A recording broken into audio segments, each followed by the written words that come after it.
हाँ जी, कल हमने थोड़ी डिस्कशन शुरू की थी टैक्सेस के बारे में, और कुछ हमने एक साइड पे लिख लिया था कि टर्म्स जो जो हमारे जहन में आती जाएंगी वो हम साथ साथ एक्सप्लेन करते जाएंगे जो हमारी डिस्कशन में आएंगी। कौन कौन सी टर्म्स आ गई थी हमारी डिस्कशन में? रिटर्न को डिस्कस कर लिया था, एडवांस टैक्स को और विद होल्डिंग टैक्स को, और एफबीआर को, फेडरल बोर्ड ऑफ रेवेन्यू को डिस्कस कर लिया था। अच्छा ठीक है, एंटी डंपिंग भी हमने डिस्कस कर लिया था। सॉवरन, स्पेलिंग देख लेना इसके, और ये बातें हो गई थी। तो क्या बातें हुई थी? रिटर्न के बारे में हमने क्या बताया था? क्या रिटर्न क्या चीज़ है? डिक्लेरेशन, टैक्स का डिक्लेरेशन। इनकम टैक्स की रिटर्न साल में एक दफ़ा आपने जमा करवानी होती है। किसको जमा करवानी होती है? एफबीआर को। एफबीआर क्या है? Federal board of revenue. आप इनकम टैक्स की रिटर्न साल में एक दफ़ा जमा करवाने के पाबंद हैं, चाहे आप कंपनी हैं, चाहे आप इंडिविजुअल हैं, चाहे आप एसोसिएशन ऑफ पर्सन हैं। एसोसिएशन ऑफ पर्सन कहते हैं पार्टनरशिप को। तो आपने साल में एक दफ़ा अपनी टैक्स रिटर्न जमा करानी है, लेकिन टैक्स साल में एक दफ़ा नहीं आपने देना। टैक्स आपसे कॉन्टीन्यूसली रिसीव किया जाता रहेगा, एडवांस की शक्ल में या विद होल्डिंग की शक्ल में। विद होल्ड करने का मतलब क्या होता है? कोई चीज़ रोक लेना। विद होल्ड कर लेना, रोक लेना। मैंने आपकी पेमेंट करनी है कोई, तो मैं उसमें से कुछ पैसे रोक लूँगा, वो रोक के एफबीआर को जमा करा दूँगा। इनको 100 रुपया देना है मैंने इनकी खिदमत के एवज, उसमें से 10 रुपये काट लूँगा, मैं इनको दूंगा 90 रुपये। 10 रुपये इनके बिहाफ पे गवर्नमेंट को जमा करा दूंगा। इनके बिहाफ पे 10 रुपये गवर्नमेंट के पास चले गए। सो नाउ इस 10 रुपये का इनका क्रेडिट हो गया डिपार्टमेंट की तरफ। इन्होंने अपना वो बिजली का बिल जमा कराया, उसमें भी टैक्स की रकम थी इनकम टैक्स की, वो भी इनका जमा हो गया डिपार्टमेंट की तरफ। इन्होंने अपना टेलीफोन का बिल जमा कराया, उसमें भी टैक्स था, वो भी इनका जमा हो गया। ये एडवांस दे रहे हैं। जो बिजली के बिल के साथ जा रहा है, जो आपके मोबाइल फ़ोन के क्रेडिट के साथ पैसे जा रहे हैं, जो टेलीफोन के बिलों के साथ जमा करा रहे हैं आप, ये सारा क्या है? एडवांस टैक्स जो आप जमा करा रहे हैं। और जो आपकी पेमेंट में से कोई काट लेता है उसको कहते हैं विद होल्डिंग टैक्स, कि उसने विद होल्ड कर लिया, आपसे पेमेंट करते वक्त विद होल्ड कर लिया। चंद एक टर्म्स की हमने डिस्कशन की थी। FBR federal board of revenue इदारा है गवर्नमेंट ऑफ पाकिस्तान का बनाया हुआ, जो कि टैक्स कलेक्ट करने का काम करता है। इसके 2 विंग्स हैं एफबीआर के। एफबीआर के 2 विंग्स हैं। इसका एक विंग है इनलैंड रेवेन्यू और इसका दूसरा विंग है कस्टम्स। इनलैंड रेवेन्यू जो है ये मेनली डील करता है 2 चीज़ों के साथ। ये डील करता है इनकम टैक्स के साथ और सेल्स टैक्स ऑन गुड्स के साथ। इसको आप सेल टैक्स ऑन गुड्स को जीएसटी भी कहते हैं, जनरल सेल्स टैक्स, अमूमी तौर पर लगाया जाने वाला sale tax, general sale tax.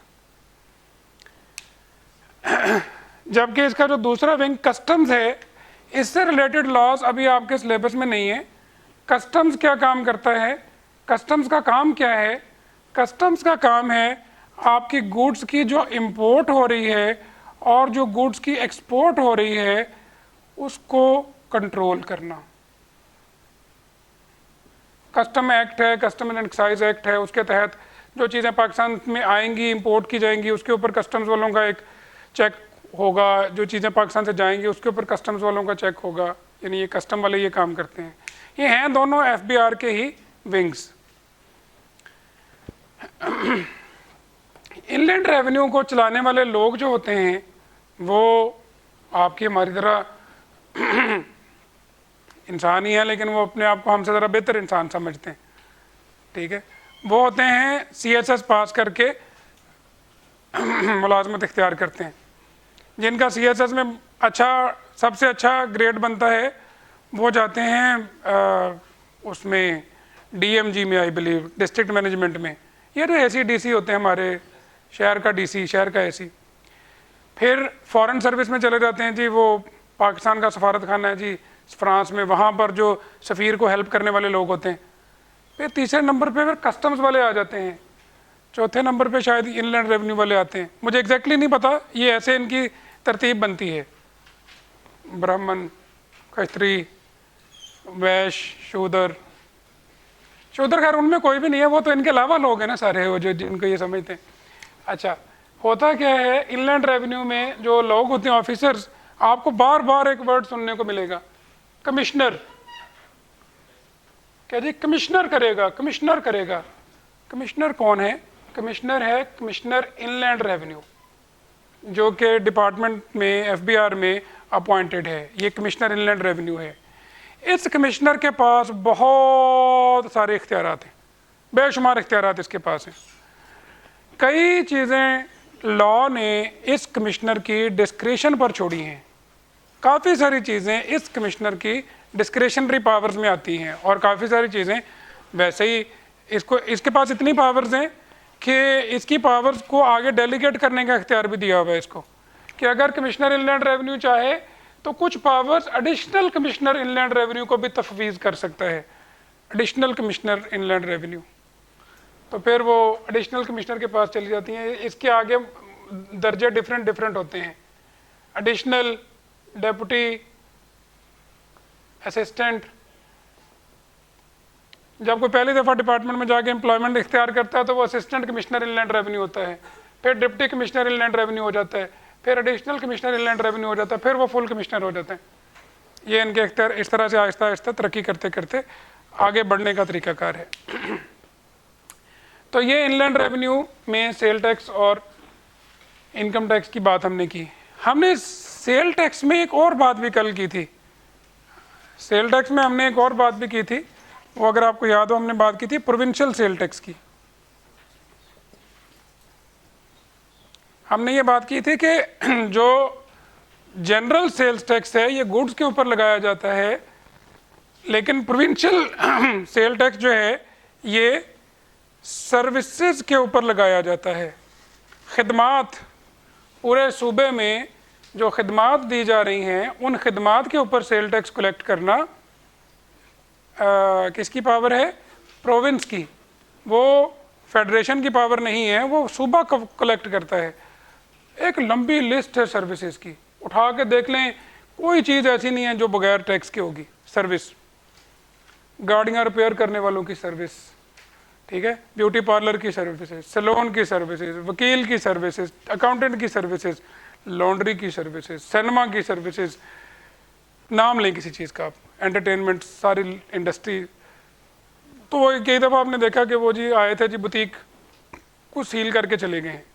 Boutique को सील करके क्यों चले जाते हैं? क्योंकि बुटीक पंजाब सेल टैक्स में रजिस्टर्ड नहीं होती। रेस्टोरेंट भी।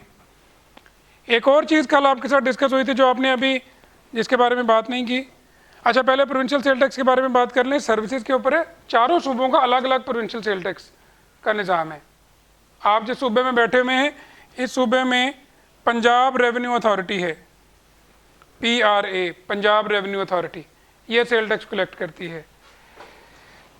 सिंध में चले जाएं तो सिंध रेवेन्यू बोर्ड है, SRB।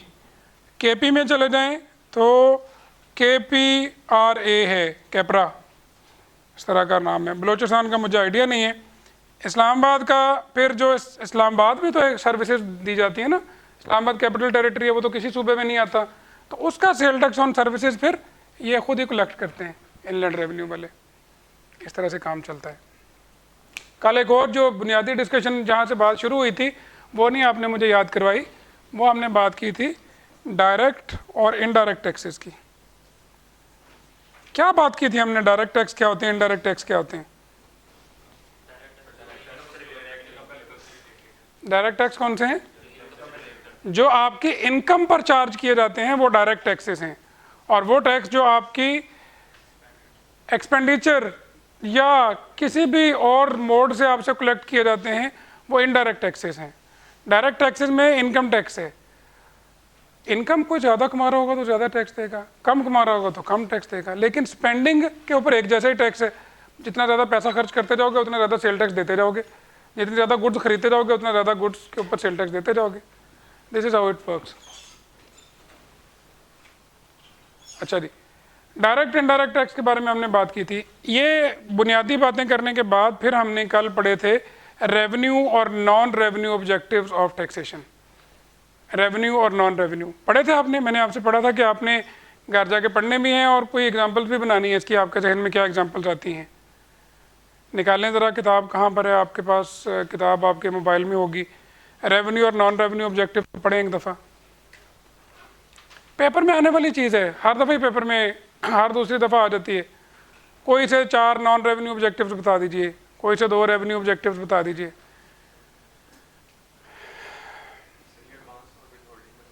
एडवांस है कि जो आप अपने हाथ से जमा कराते हैं वो एडवांस है। बिजली का बिल के साथ दिया एडवांस है, टेलीफोन के बिल के साथ दिया एडवांस चला गया आपका। विथ होल्डिंग क्या है?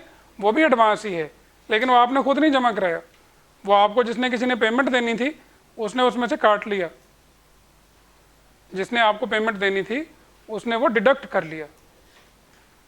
सैलरी एम्प्लॉयर के लिए जो है ना मैंडेटरी है कि आपने किसी को सैलरी देनी है तो उसकी तनख्वाह में से टैक्स काटना है। आपने किसी को सर्विसेज के पैसे देने हैं, उसका टैक्स काटना है। गुड्स के पैसे देने हैं, टैक्स काटना है। 80% से ज़्यादा टैक्स ऐसे कलेक्ट होता है, एट स्पॉट काटा जाता है।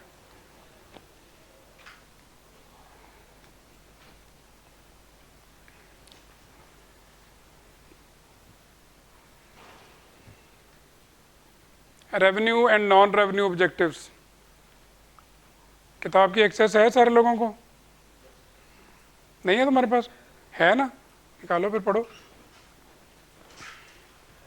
एग्जाम्पल्स के साथ कल चीज़ें कुछ वाजे की थी। नई चीज़ समझ में कोई आई तो मुझसे डिस्कस करें। और इलस्ट्रेशन भी आगे दी हुई है। Tax law, tax on salary income. Salary income के ऊपर टैक्स लगाने का मकसद क्या है? रेवेन्यू कलेक्शन है। Any amount transferred otherwise than banking channel will be deemed as income. ये नॉन रेवेन्यू ऑब्जेक्टिव है। मिसाल के तौर पर अब होता क्या है, कुछ होती है इनकम, कुछ होती है डीम्ड इनकम। डीम्ड होती है, फ़र्ज़ कर लिया जाता है कि वो आपकी इनकम है। आप डिपार्टमेंट को शो करवाते हो जी मैंने साल में 10 लाख रुपया कमाया, आपके बैंकों से भी इतना ही साबित हो रहा है, जितने बैंक आपके नाम पे खुले उनमें 10 लाख रुपया ही आया साल में, लेकिन आपने साल में स्पेंडिंग 25 लाख की है। ये कहाँ से कर लिया आपने? आपने लोन भी नहीं लिया कहीं से, तो ये 15 लाख रुपये ऊपर कहाँ से आया आपके पास? तो हम ये फ़र्ज़ कर लेंगे कि ये भी आपकी इनकम थी। It shall be deemed as income. तो हम ये कहते हैं कि जितनी ज़्यादा से ज़्यादा ट्रांजैक्शंस हों आपके बैंकिंग चैनल के ज़रिए उतना अच्छा है। अगर आप कैश में ट्रांजैक्शंस करते हैं तो लाजमी बात है कोई ना कोई गड़बड़ है। आप कैश में ट्रांजैक्शन करते हैं तो लाजमी बात है आप डॉक्यूमेंटेशन ऑफ इकॉनमी से बच रहे हैं। डॉक्यूमेंटेशन क्या होती है?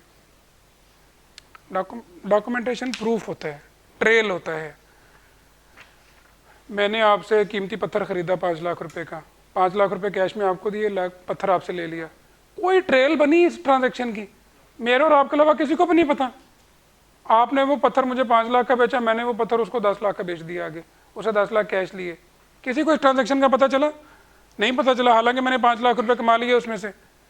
ये डॉक्यूमेंटेशन ना होने की वजह से टैक्स अवॉइडेंस हो जाती है, टैक्स एवेजन हो जाती है। इसलिए गवर्नमेंट का पूरा जोर इस बात पे होता है कि किसी ना किसी तरह इकॉनमी को डॉक्यूमेंट कर दिया जाए। डॉक्यूमेंटेशन अभी जितने ये स्टेप्स लिए जा रहे हैं सारे डॉक्यूमेंटेशन ही तो है। अगर आपको याद हो 1.5 साल 2 साल पहले गवर्नमेंट ने कहा कि जो भी कोई 50,000 से ज़्यादा की चीज़ खरीदेगा दुकान से वो अपने ID कार्ड की कॉपी देगा। ट्रेडर्स ने हड़ताल कर दी, मुल्क जाम कर दिया। मैंने कहा ये नहीं हमने करना। क्यों नहीं करना था? क्योंकि डॉक्यूमेंटेशन हो जाती, पता चल रहा था कौन खरीद रहा है कौन बेच रहा है। जब पता चल जाएगा तो टैक्स देना पड़ेगा। ये हमने करना नहीं है। अभी पॉइंट ऑफ सेल की कल हमने बात की थी कि स्टोर पे जाएं तो पॉइंट ऑफ सेल की इनवॉइस निकलती है। हमने इनवॉइस दिखाई भी थी आपको, एक याद आई बात कल वाली? ये पॉइंट ऑफ सेल क्या है? डॉक्यूमेंटेशन ही तो है। आपने जब वो पॉइंट ऑफ सेल लगा लिया अपने टिल के ऊपर और इनवॉइस निकाल ली, FBR के पास रियल टाइम में आपका डेटा चला गया, अब आप अपनी सेल हाइड नहीं कर सकते। आप रेस्टोरेंट पे जाते हैं खाना खाने के लिए, वो आपसे कहते हैं जी क्रेडिट कार्ड मशीन ख़राब है, क्रेडिट कार्ड मशीन ख़राब है। कितनी दफ़ा आप सुनते हैं ये बात? अक्सर ही सुनते हैं ना, कार्ड मशीन ख़राब है जी। क्यों करते हैं कार्ड मशीन ख़राब? क्योंकि कार्ड मशीन अगर ख़राब ना हुई, कार्ड मशीन ओके हुई, तो बिल जो है वो बैंक में जाएगा, जो कार्ड चार्ज करवाएगा उसका बिल तो आपके पास हाथ में नहीं पकड़ाएगा, वो तो बैंक अकाउंट में जाएगा, और जो चीज़ बैंक में चली गई वो हाइड नहीं की जा सकती। लिहाजा वो कहते हैं जी मशीन ख़राब है। वो हफ्ते में 3-4 दिन वैसे मशीन ख़राब रखते हैं, अगर 3-4 दिन ओके रहे तो वीकेंड पे ख़राब कर देते हैं। हालांकि इनका ना SLA होता है, सर्विस लेवल एग्रीमेंट होता है बैंक के साथ, जिससे मशीन ली होती है ना, उस बैंक के साथ SLA साइन किया हुआ होता है कि 99% ऑफ द टाइम्स ये मशीन आप रहेगी, अगर ना आप रहे तो बैंक को जुर्माना करते हैं ये लोग। लेकिन उधर खुद ही कहा मशीन ख़राब है। वहाँ पर ज़रा कोई बंदा डट जाए ना कि नहीं मैंने तो देना ही कार्ड से, जाओ फिर मैं नहीं देता पैसे, फिर मशीन सही हो जाती है। सर ये साथ वाली एक मशीन आ गई, अब चले इससे पेमेंट कर दें। अच्छा, तो एक रेवेन्यू ऑब्जेक्टिव है, सैलरी के ऊपर टैक्स लगाया तो उसका रेवेन्यू ऑब्जेक्टिव है जी पैसे आए गवर्नमेंट के पास। हमने कहा भाई अगर तुमने सैलरी बैंकिंग चैनल से ना दी तो हम जुर्माना करेंगे तुम्हें। डॉक्यूमेंटेशन ऑफ इकोनॉमी हमारा मकसद है। Tax on movable assets of the tax payer, distribution of wealth, revenue objective ये मूवेबल एसेट्स के ऊपर आपके जो है उसके ऊपर हम टैक्स लगाते हैं। अगर कि आपने जितने आपने एसेट्स होल्ड किए हैं उसके ऊपर टैक्स लगाना है जी। बेसिकली यू आर समवन जो कि वेल्थ को इकट्ठा कर रहे हैं, हमारे पास वेल्थ एक्यूमुलेट हो रही है, हम तुम्हारी वेल्थ पे टैक्स लगाएंगे। तो हम क्या करना चाह रहे हैं? रेवेन्यू ऑब्जेक्टिव से ज़्यादा फेयर डिस्ट्रीब्यूशन ऑफ वेल्थ एक हमारा इसमें मौक़िफ़ है। ज़कात का सिस्टम क्या है? फेयर डिस्ट्रीब्यूशन ऑफ वेल्थ ही है ना, कि भाई आपको अल्लाह ने इतना दिया है तो अपने माल में से 40वां हिस्सा निकाल दो। 40वां हिस्सा ही होता है ना, 40वां हिस्सा निकाल दो, ये ज़कात चली जाएगी, फेयर डिस्ट्रीब्यूशन ऑफ एसेट्स हो जाएगी। तो जो है वो टैक्स में भी उस तरह का कल्चर है। Higher tax on import of luxury goods, इसका ऑब्जेक्टिव क्या है? रेवेन्यू कलेक्शन तो है ही, जो लग्जरी गुड्स इंपोर्ट करते हैं, कुत्ते बिल्लियों के बिस्किट बाहर से मंगवाते हैं, डॉग फूड, कैट फूड आता है बाहर से, इंपोर्टेड भरा पड़ा होता है। जबकि वो कैट डॉग जो होता है जिस मुल्क में रहता है उस मुल्क का खाना खा के भी जिंदा रह सकते हैं, लेकिन आप बाहर से मंगवाते हैं। This is a luxury good, इसको हम टैक्स करते हैं हायर रेट के ऊपर। इसमें हमारा रेवेन्यू ऑब्जेक्टिव है या नॉन रेवेन्यू? दोनों हैं। रेवेन्यू ऑब्जेक्टिव है we want to collect more tax, but majorly we want to discourage the import of goods. Discourage करेंगे, डॉलर बचाएंगे, हम डॉलर बचाना चाहते हैं। Reduction of import of unnecessary goods and create good balance of trade. Balance of trade क्या होता है? आपने इकोनॉमिक्स में पढ़ा हुआ होगा। ये टैक्स का वैसे कॉन्सेप्ट नहीं है, ये इकोनॉमिक्स का कॉन्सेप्ट है। बैलेंस ऑफ ट्रेड,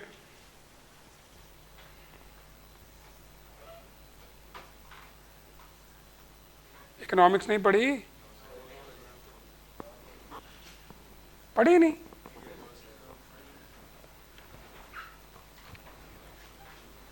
आपकी अगर एक्सपोर्ट्स ज़्यादा हैं और इंपोर्ट्स कम हैं तो you have a good balance of trade.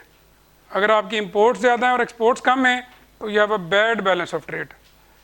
आपके हर महीने डॉलर जो मुल्क बाहर देने होते हैं वो ज़्यादा होते हैं, जो बाहर से डॉलर आते हैं वो कम होते हैं। You have got a bad balance of trade. अगर आपकी एक्सपोर्ट्स ज़्यादा हैं और आपकी इंपोर्ट्स कम हैं, जो चीज़ें मंगवाते हो वो कम है और जो भेजते हो वो ज़्यादा हैं, तो you have got good balance of trade. तो ये तिजारत ही तो है, और क्या है? अगर आप बैलेंस ऑफ ट्रेड अच्छा मेंटेन करते हैं, you have got sufficient foreign reserves, you are happy. China is happy. China की इंपोर्ट हर कंट्री से एवं बस ना होने के बराबर टाइप है, और एक्सपोर्ट हर कंट्री को है उनकी। कहाँ नहीं जाती चाइना की चीज़ें। Same goes for Japan, imports बहुत कम हैं क्योंकि वो सादा लोग हैं, लेकिन एक्सपोर्ट्स बहुत ज़्यादा हैं।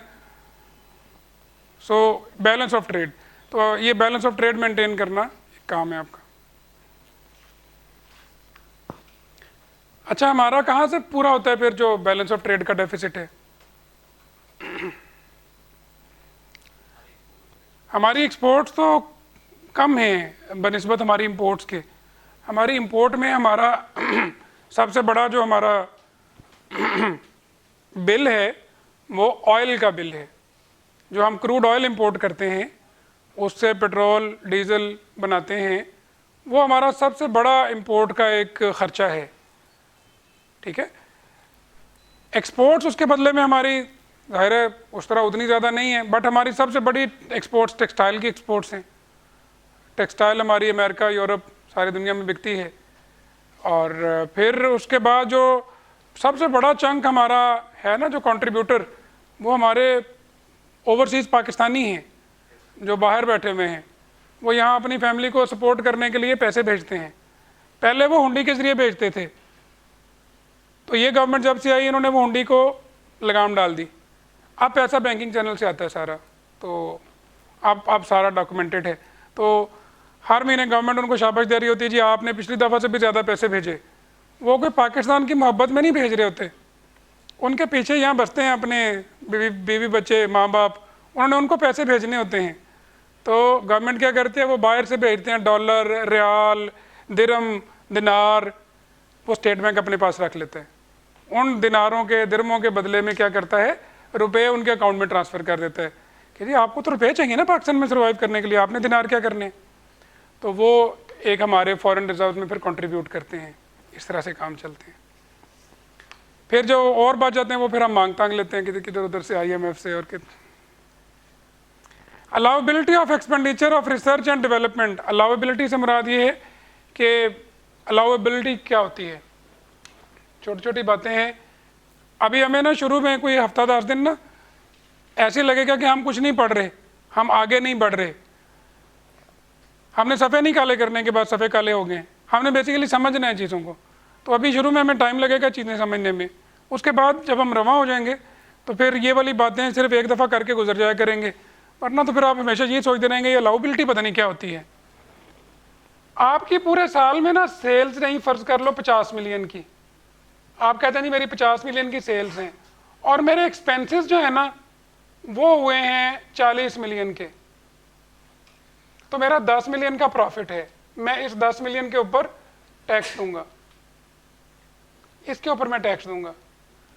डिपार्टमेंट जो है ना, जो FPR है, वो आपकी टैक्स रिटर्न खोल लेता है और खोल के उसको पढ़ना शुरू कर देता है। वो कहता है ये 40 मिलियन जो है ना, इसमें से आपको सिर्फ 30 मिलियन के खर्चे हम अलाउ कर रहे हैं, 10 मिलियन के खर्चे हम डिस अलाउ कर रहे हैं। इसमें से हम आपको डिस अलाउ कर रहे हैं 10 मिलियन के खर्चे, और आप बाकी सिर्फ 30 मिलियन के खर्चे अलाउ करेंगे आपको।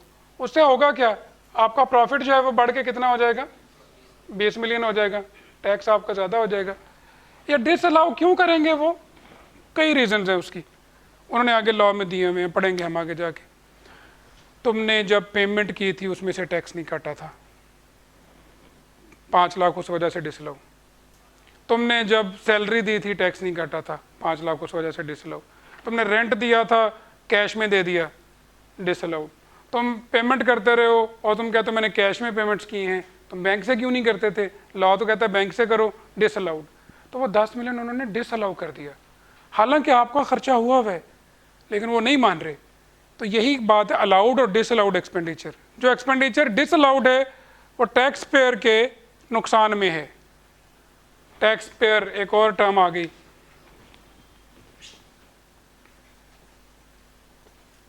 Tax payer. ये इंडिविजुअल हो सकता है, एसोसिएशन ऑफ पर्सन हो सकती है, कंपनी हो सकती है। टैक्स पेयर, हम सब लोग टैक्स पेयर हैं। हर वो पर्सन जिसकी ड्यूटी है टैक्स पे करना, वो टैक्स पेयर है, चाहे वो पे कर रहा है चाहे नहीं कर रहा, वर्ड उसके लिए टैक्स पेयर यूज किया जाएगा।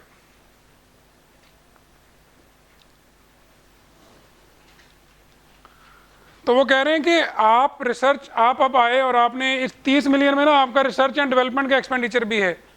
नॉर्मली डिपार्टमेंट डिसअलाउ कर देता है रिसर्च एंड डेवलपमेंट का एक्सपेंडिचर, क्योंकि आप कहते हैं जी रिसर्च की थी, रिसर्च से निकला क्या, निकला कुछ नहीं जी, बस खर्चा हो गया, निकला कुछ नहीं। डिपार्टमेंट कहता है शायद ये धोखा दे रहे हैं हमें, लेकिन फिर भी to certain extent research and development का खर्चा एक अलाउड एक्सपेंस है, वो क्यों अलाउ कर रहे हैं? यार रिसर्च एंड डेवलपमेंट होगी तो नई चीज़ें बनेंगी ना, फ़ायदा होगा, बेहतरी होगी। तो ये नॉन रेवेन्यू ऑब्जेक्टिव है। रिसर्च एंड डेवलपमेंट का खर्चा आपको अलाउ करेंगे, एज एन एक्सपेंस माइनस कर लेना, प्रॉफिट कम हो जाएगा, टैक्स कम हो जाएगा, ठीक है, लेकिन अलाउड है। तो प्रमोशन आपको एक्सपोर्ट्स जो होती है ना, आपकी जितनी एक्सपोर्ट्स हैं उसके ऊपर सेल टैक्स नहीं होता, सेल टैक्स 0% होता है उसके ऊपर।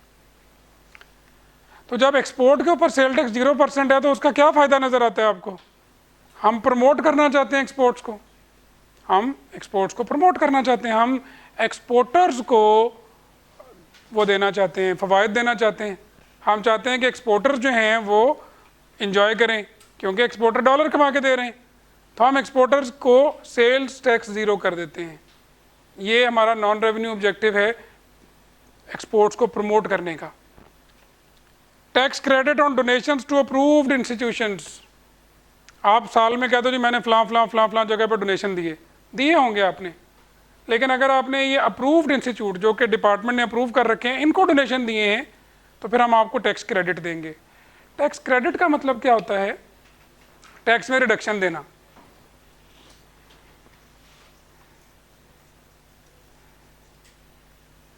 टैक्स क्रेडिट के बारे में थोड़ा सा आपको बता देता हूं होता क्या है। मेरी इनकम है जी 10 मिलियन, और मैं सिर्फ एग्जांपल ले रहा हूँ, सिर्फ एग्जांपल, इसके ऊपर मेरा टैक्स बनता है 1 मिलियन, यानी 10% टैक्स बनता है फॉर एग्जांपल। मैंने एक साल में, इसी साल में जिसमें मेरी 10 मिलियन इनकम रही है, मैंने डोनेशन दिया था टू अप्रूव्ड इंस्टीट्यूट जिसको एफबीआर ने अप्रूव कर रखा है कि ये इनको डोनेशन दिए जा सकते हैं। मैंने 1 मिलियन का डोनेशन दिया था उनको, तो मुझे मेरे टैक्स में छूट मिलेगी। कैसे छूट मिलेगी? जो मेरा डोनेशन है 1 मिलियन का, उसको मेरा जो एवरेज रेट ऑफ टैक्स है 10% का, उससे मल्टीप्लाई किया जाएगा और 1 लाख रुपया निकल आया। मुझे अब 10 लाख नहीं देना, मुझे 10 लाख की बजाय 9 लाख देना है, क्योंकि मुझे 1 लाख रुपए का टैक्स क्रेडिट मिला है। ये मुझे क्यों मिला है? क्योंकि मैंने अप्रूव्ड इंस्टीट्यूट को डोनेशन दिया था। इसके बरक्स अगर मैं कहता जी मैंने डोनेशन दिया है, किसको दिया जी? मेरे मोहल्ले में बेवा खवातीन है, मैंने उनको दिया है, वो मुझे क्रेडिट नहीं मिलना उसका, ना मुझे एक्सपेंस ही अलाउ होना है। वो कहते हैं जी वहाँ नहीं, हम डॉक्यूमेंटेशन करना चाहते हैं, हम चाहते हैं कि ये जो NGOs काम कर रही हैं ये डॉक्यूमेंटेड हों, लिहाजा आप वहीं पर ये डोनेशंस दीजिए जो अप्रूव्ड इंस्टीट्यूट्स हैं। शौकत खानम अप्रूव्ड इंस्टीट्यूट है, इमरान खान फाउंडेशन अप्रूव्ड है, और एक लिस्ट है पूरी अप्रूव्ड इंस्टीट्यूट्स की, काफ़ी लंबी लिस्ट है जो अप्रूव्ड हैं। इन्वेस्टमेंट्स के ऊपर टैक्स क्रेडिट दिया जाता है कि आप इन्वेस्टमेंट करो, इंश्योरेंस खरीदो, शेयर्स खरीदो तो आपको टैक्स क्रेडिट मिलेगा। उसका मकसद भी लोगों को इंसेंटिवाइज करना है, यार इन्वेस्टमेंट्स करो। Tax exemption to software exports. अगर कोई सॉफ्टवेयर एक्सपोर्ट करता है तो उसके ऊपर टैक्स है ही नहीं, 0% टैक्स है। बाहर से जितना पैसा आएगा उसके ऊपर कोई टैक्स नहीं है। अगर आप सॉफ्टवेयर एक्सपोर्ट कर रहे हो तो मकसद क्या है? सॉफ्टवेयर इंडस्ट्री को प्रमोट किया जाए, उसको बड़ा किया जाए, तो ये मकसद है। ये एग्ज़ाम्पल यहाँ तक आपने ज़रा इलस्ट्रेशन एक दफ़ा देखिए, रेवेन्यू और नॉन रेवेन्यू ऑब्जेक्टिव और उसकी इलस्ट्रेशन ज़रा एक नज़र देख लीजिए, फिर हम आगे चलते हैं। आपको ना कई दफ़ा एग्ज़ाम में सवाल दे के पूछ ले रहता है कि क्या ये वाला जो पर्टिकुलर आस्पेक्ट है, क्या ये रेवेन्यू ऑब्जेक्टिव है या नॉन रेवेन्यू ऑब्जेक्टिव है? कुछ चीज़ें लिखी होती हैं एग्ज़ाम में, पूछा जाता है कि क्या ये रेवेन्यू ऑब्जेक्टिव है या नॉन रेवेन्यू है। ICAP की पास जो क्वेश्चन बैंक है वो साथ साथ करते जाना है, चैप्टर ख़त्म होएगा तो साथ साथ ही उसको हमने करते जाना है।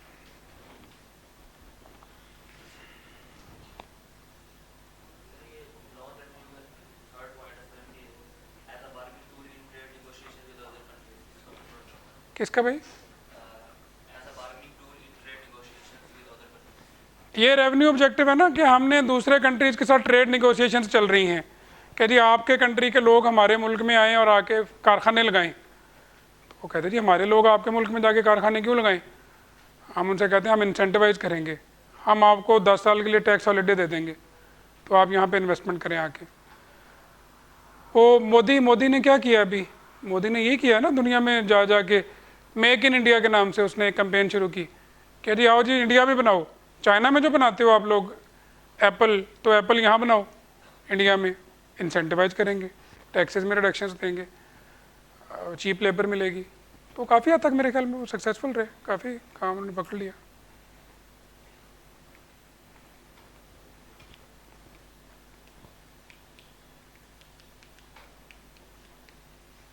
हमने भी किया है, हमारे यहाँ भी लोकल मोबाइल फ़ोन बनना शुरू हो गए हैं, असेंबलिंग मोबाइल फ़ोन की यहाँ अब हो रही है। सैमसंग यहाँ पे बन रहे हैं, सैमसंग यहाँ पे बन रहे हैं। वो अलग बात है कि जब हमारे लोकली मेड मोबाइल कीमत में उसमें आएंगे ना, मार्केट में आना शुरू हो गए हैं, तो आप लोगों ने ऐसे करना शुरू कर देना है ये सैमसंग है, नहीं नहीं ये पाकिस्तान वाला सैमसंग है, ये बाहर वाला सैमसंग है, इसमें फ़र्क है।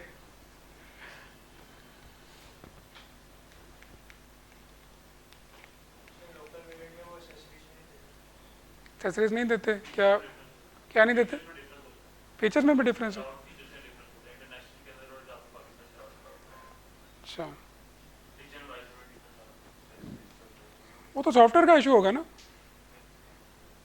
कोई एंड्रॉयड वर्जन का इशू होगा। मोबाइल में क्या फ़र्क होना है? तो फीचर यानी हार्डवेयर के फीचर्स, सॉफ्टवेयर में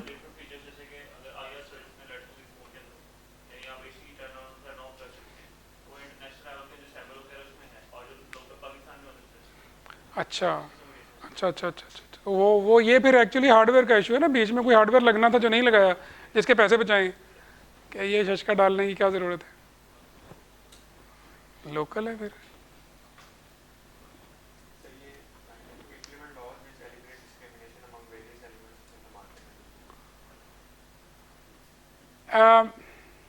ये नॉन रेवेन्यू ऑब्जेक्टिव है, टू एलिमिनेट।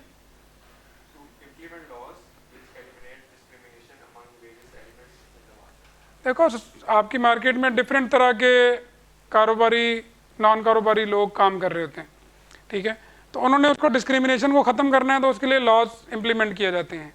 मिसाल के तौर पर हम ये देखते हैं कि बहुत ज़्यादा दुनिया जो है ना कारोबार छोड़ के रियल इस्टेट में चल पड़ी है, लोग प्लॉट ख़रीदना बेचना शुरू हो गए, कारोबार नहीं कर रहे।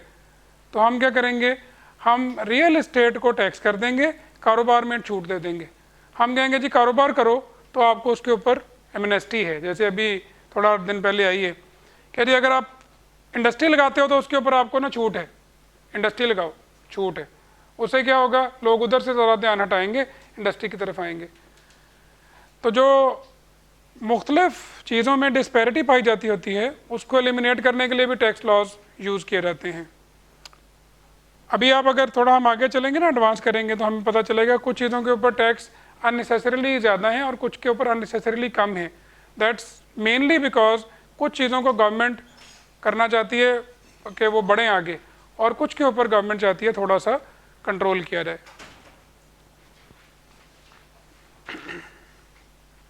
जी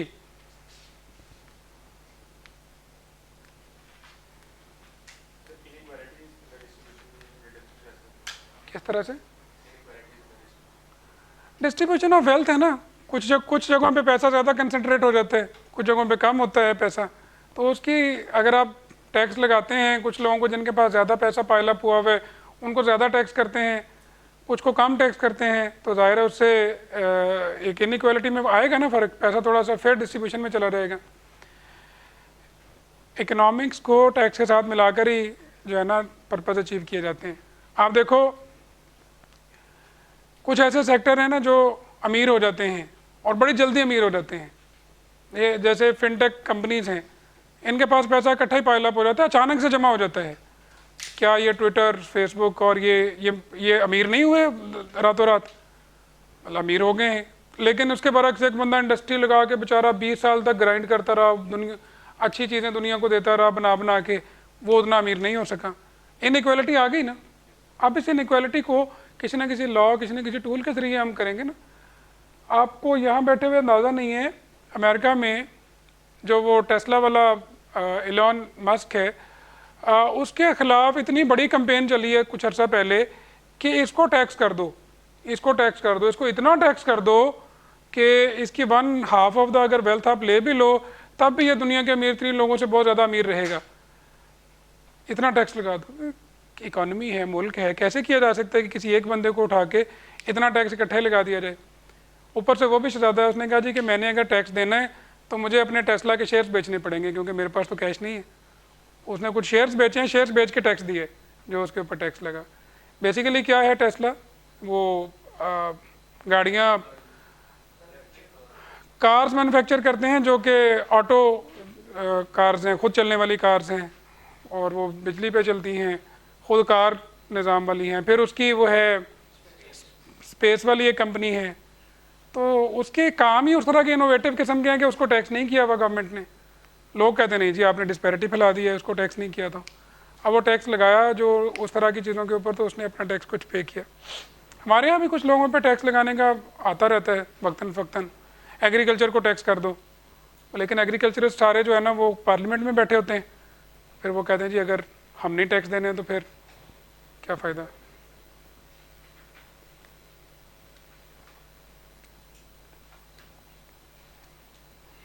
आपकी हमारे मुल्क में थोड़ा बाबा आदम निराला है ना, शुगर मिल्स वाले सारे पार्लियामेंट में हैं। शुगर मिल अगर आपने लगा ली है तो आप उसका एक प्री रिक्विजिट है कि आप पार्लियामेंट में भी पहुँचें, या फिर अगर आप पार्लियामेंटेरियन हैं तो फिर आप शुगर मिल ओन कर सकते हैं। ये ऐसे चलता है काम। ठीक है जी, आगे चलें क्यों भाई, आगे चलें। Taxes as means for development पढ़ें। डेवलपमेंट क्या होती है? Development is development of everything, development of infrastructure, development of your institutions, development of human resources. हर चीज़ के लिए टैक्सेस, पैसा ही चाहिए ना हर चीज़ के लिए भाई। पैसा होगा तो काम होंगे ना। मोटरवेज कैसे बनेंगे? पैसे से बनेंगे। फौज कैसे ताकतवर होगी? पैसे से होगी। Taxes are one of the main sources of development. This is not because revenue collected by state is used on development project, rather taxes can be used in many different ways. वो क्या क्या हैं जी, हम एक एक करके देखते हैं। Government can declare some areas as free zones, industrial zone, economic zone, and provide tax incentives to such areas. Such incentives could attract business industrialists who may opt to establish business concerns that would bring employment opportunities and overall prosperity in those underdeveloped areas. कल हमने बात कर ली थी ये वाली कि किसी एक एरिया को डेवलप करना है तो वहाँ पे टैक्स हॉलीडे दे दो, लोग इंडस्ट्री लगाएंगे, इंडस्ट्री लगाने से खुद ब खुद ही वहाँ पर एक पूरा एक खिता जो है, वो इलाका जो है, खुशहाली आ जाएगी। Taxing the rich at higher rate while taxing the low income groups at lower tax rates, इससे भी डेवलपमेंट होती है। आपने अपनी मिडिल क्लास डेवलप करनी है। आप कहते हैं जी मुल्क में मिडिल क्लास बहुत ज़्यादा होनी चाहिए। Lower middle class, poor people और रिच पीपल के दरमियान गैप जो है ना वो नहीं बहुत ज़्यादा होना चाहिए, बीच में एक बड़ी लेयर होनी चाहिए मिडिल क्लास की। आप मिडिल क्लास को इंसेंटिवाइज कर दें, आप रिच को ज़्यादा टैक्स करना शुरू कर दें, एक पर्टिकुलर इनकम ग्रुप को कम टैक्स करें। अभी भी आप देखो ना कैसे हम कर रहे हैं ये चीज़, सिर्फ टैक्सों में नहीं कर रहे। आप लेस्को के बिल में भी देखें, अगर आप इतने तक यूनिट इस्तेमाल करते हैं तो यूनिट का रेट ये है, अगर इससे ऊपर इस्तेमाल करोगे तो फिर यूनिट का रेट बढ़ जाएगा। बिकॉज फिर आप उस मिडिल क्लास की कैटेगरी से निकल गए, आपके घर में 2-2 AC फिर चल रहे हैं, इसका मतलब है आप फिर इसका मतलब है कि आप ज़्यादा बिल दे सकते हैं। ऐसे ही करती है ना government. Imposition of high custom duty rates on luxury items or kind of items which are also manufactured in Pakistan. This promotes local manufacturing industry. ये कल हमने बात कर ली थी एंटी डंपिंग के पॉइंट ऑफ व्यू से। Tax credits on charity donations to promote welfare, ये भी अभी हमने बात कर ली। Tax exemptions to charity organisations, institutions to promote these activities. एक तो ये कि मैं अगर पैसे देता हूँ NGOs को तो मुझे टैक्स क्रेडिट मिलेगा, जैसे भी कैलकुलेशन करके दिखाई। तो जिसको मैं पैसे दे रहा हूँ उस इदारे को भी तो इनकम आ रही है ना। मैं डोनेशन दे रहा हूँ, आप डोनेशन दे रहे हैं, वो कुछ छोटा मोटी इन्वेस्टमेंट्स करके भी इनकम कमा रहे होंगे, उनको भी टैक्स हॉलीडे दे दिया जाता है। अच्छा यार आप अच्छा ही काम कर रहे हैं ना, वेलफेयर का काम कर रहे हैं, आपकी वजह से कुछ लोगों का इलाज हो जाता है, कुछ लोगों को तालीम मिल जाती है, चलें ठीक है आपको टैक्स हॉलीडे देते हैं, हम नहीं टैक्स लेते आपसे, काम करें आप। Tax incentive for agro based project to promote agriculture, ये भी किया जा सकता है और गवर्नमेंट करती भी है। तो ये tax as a means of development है। सड़कें बनाना, फौज बनाना एक डेवलपमेंट है, और ये इदारे बनाना, लोगों को डेवलप करना दूसरी इन्वेस्टमेंट है। वो ले लीजिए पेपर। अच्छा जी, नंबर 2 पॉइंट है टैक्स के रेवेन्यू और नॉन रेवेन्यू ऑब्जेक्टिव्स और tax as means of development में कोई डिस्कशन वाली बात है तो करें, वरना फिर हम पॉइंट 2 पे चलते हैं, टैक्सेशन लॉ के बेसिक्स के ऊपर चलते हैं। Tax as a means of development भी पेपर में आया हुआ है। असल में ये चैप्टर ऐसा है, इसमें कोई वो नहीं है न्यूमेरिकल्स, लेकिन इसमें से हर दफ़ा 3 से 5 नंबरों का सवाल लाजमी आना होता है। ये जो छोटा सा चैप्टर है, इसलिए इसके एक एक लफ्ज़ के ऊपर गौर करना ज़रूरी है। 3 नंबर बड़े मायने रखते हैं। 47 और 50 में 6 महीने का फ़र्क है, इसलिए इजी नहीं लेना उसको 3 नंबरों को।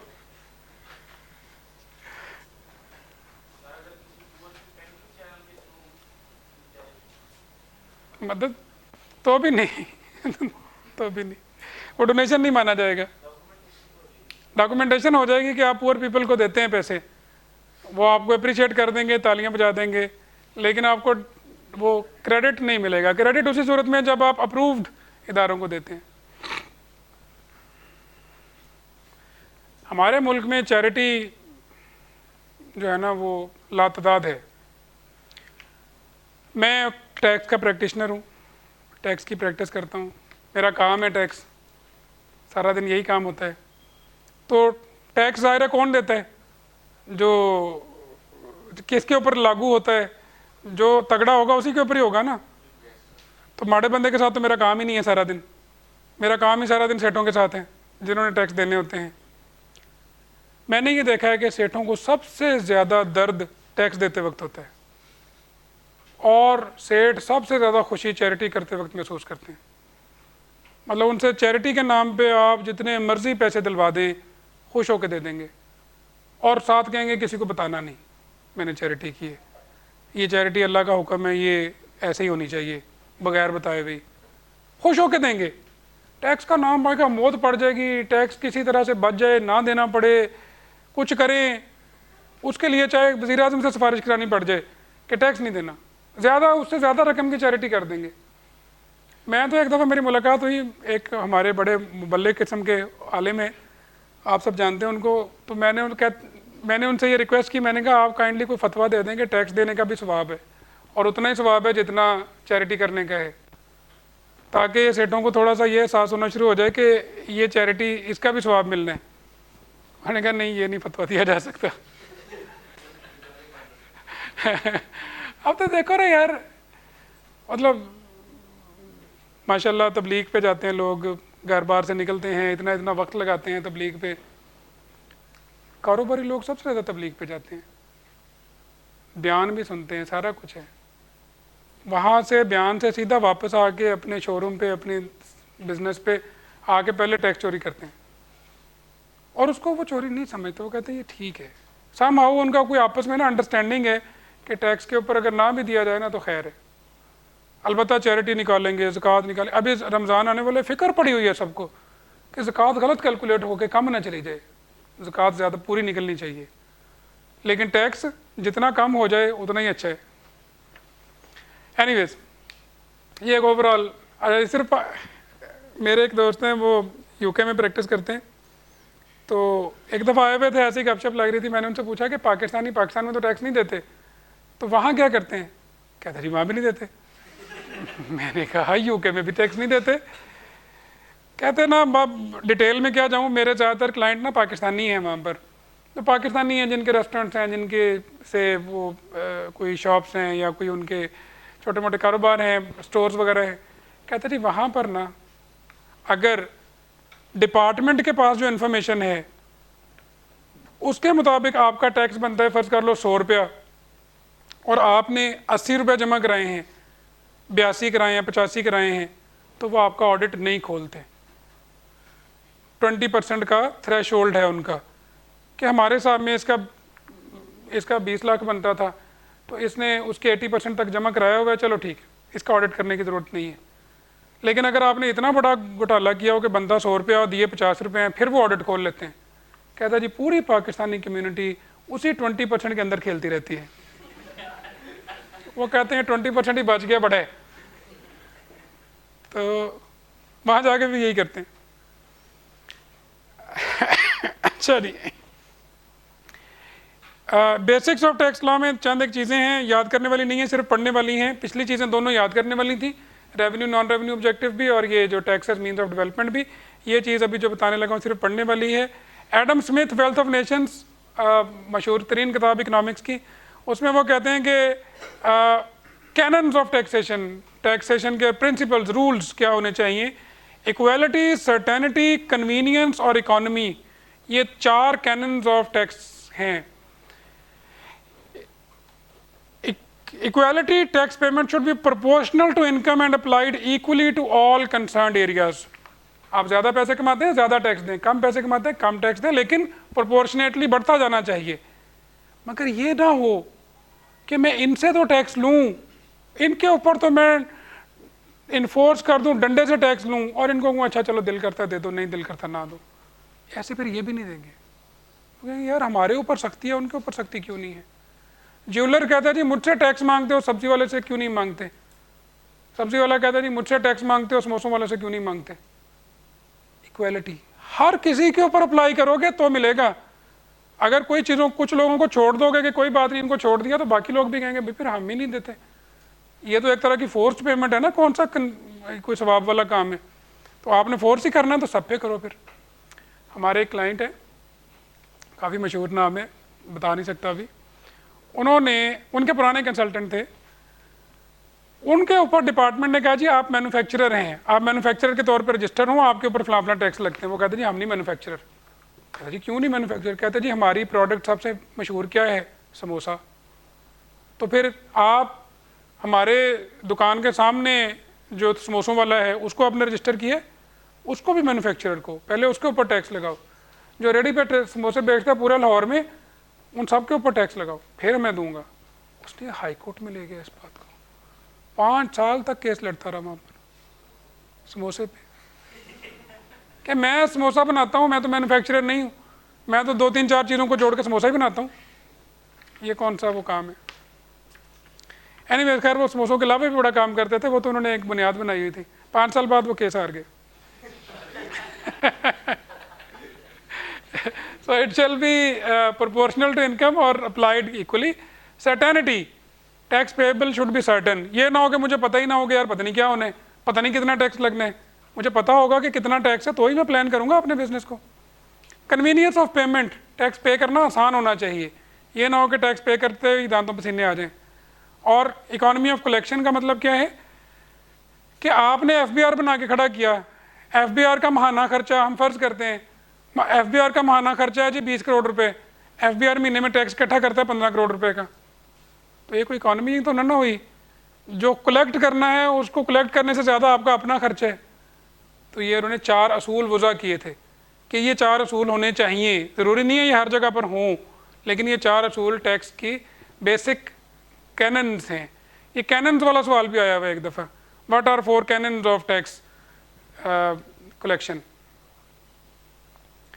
प्रिंसिपल्स क्या हैं लेवी ऑफ टैक्स के, बेनिफिट प्रिंसिपल है, एबिलिटी टू पे प्रिंसिपल है, इक्वल डिस्ट्रीब्यूशन प्रिंसिपल है। बेनिफिट प्रिंसिपल क्या है, भाई आप लोग फ़ायदा उठा रहे हैं ना गवर्नमेंट का, गवर्नमेंट की स्कीम्स का, आप लोग टैक्स दें। एबिलिटी टू पे प्रिंसिपल क्या है, भाई आप इनको क्यों कंपेयर करते हो, they are not able to pay, you are able to pay, तो आप पे करें। ठीक है। तीसरा है इक्वल डिस्ट्रीब्यूशन प्रिंसिपल, कि हमने बीइंग गवर्नमेंट, हम तो सबकी गवर्नमेंट हैं, तो हमने तो सबके लिए इक्वल डिस्ट्रीब्यूशन ऑफ वेल्थ की कोशिश करनी है, लिहाजा हम आपको ज़्यादा टैक्स लगाएंगे, उनको कम लगाएंगे, because we want to keep it equality all around. तो ये प्रिंसिपल्स हैं, ज़रा तीनों प्रिंसिपल्स एक दफ़ा पढ़ लें।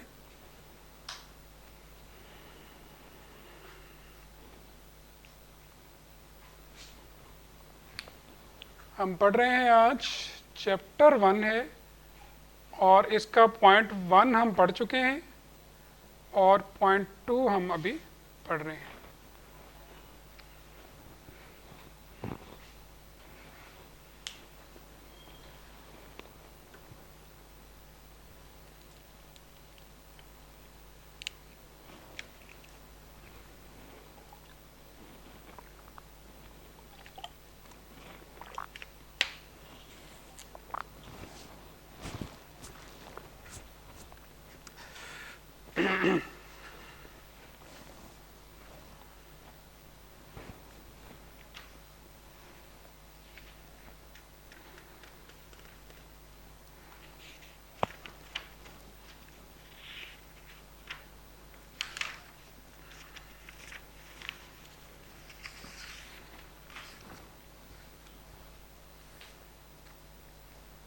3 से 5 नंबरों का सवाल इस चैप्टर में से आना है और इसमें से कुछ भी आ सकता है, तो उस तरीके से तैयार करना है।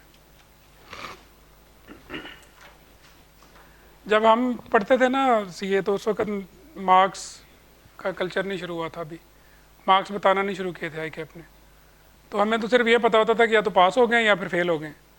दरमियान में एक चीज़ होती थी रेफ़र, वो रेफ़र का कॉन्सेप्ट ना आप लोगों के लिए नया है, आप लोगों के लिए नहीं होगा वो। उस वक्त ऐसा था कि एक मॉड्यूल होता था, उस मॉड्यूल के चारों पेपर या 3 पेपर जितने भी थे वो इकट्ठे अटैम्प्ट करना ज़रूरी होते थे। तो ऐसा हो सकता था कि अगर आपका एक पेपर में डी ग्रेड आ गया तो जो 2 आपके पास हैं वो भी फेल हो जाएं, ऐसा होता था। या फिर उस पेपर में इतनी अच्छी परफॉर्मेंस हो कि कम से कम आर ग्रेड तो आ जाए। आर का मतलब है कि वो 2 अपनी जगह रिटेन हो गए, तो अब आपने ये जो रेफ़र है ये दोबारा देनी है। इस तरह का कल्चर था, तो हमें पता ही नहीं है हम किन ग्रेड्स में पास हुए हैं या किन में फेल हुए हैं। एक दफ़ा मैंने पेपर दिए थे, 5 फाइनल्स के थे, 5 पेपर रह गए थे, 5 इकट्ठे दे दिए। मैं कहा ऐसी की तैसी देख लेंगे, 5 पेपर दिए। 4 पेपरों में, एक पेपर में मेरा डी ग्रेड आया, डी का मतलब होता है फेल, और 4 पेपरों में मेरा ई ग्रेड आया, ई का मतलब होता है बहुत बुरे तरीके से फेल। उसके बाद मैंने थोड़ा सा आई कैप को ना ज़रा सीरियस लेना शुरू कर दिया। विद इन आर्टिकल्स मेरी क्वालिफिकेशन है, मेरे आर्टिकल्स में थी 5 या 6 अटैम्प्ट थी मेरी, 4 साल की आर्टिकल से 6 अटैम्प्ट बनती थी, वो बाई चांस इस तरह से बना हुआ था। आखिरी अटैम्प्ट में पास हो गए थे, फिर दरमियान में इबरत पकड़ ली थी। तो इसलिए मैं ये 47 नंबरों पे 48 नंबरों पे फेल होने वालों के जज्बात को समझ नहीं सकता सही तरह से कि उनके क्या जज्बात होते हैं। 1-2 नंबरों 3 नंबरों से रह जाना जो है ना वो काफ़ी ज़्यादा तकलीफदेह होता है। तो इस तरह की जगहों से निकलते हैं वो उस तरह के मार्क्स। कल इंशाल्लाह ये चैप्टर नियर टू कंक्लूजन चला रहेगा और हमने चैप्टर 4 शुरू करना है इससे आगे।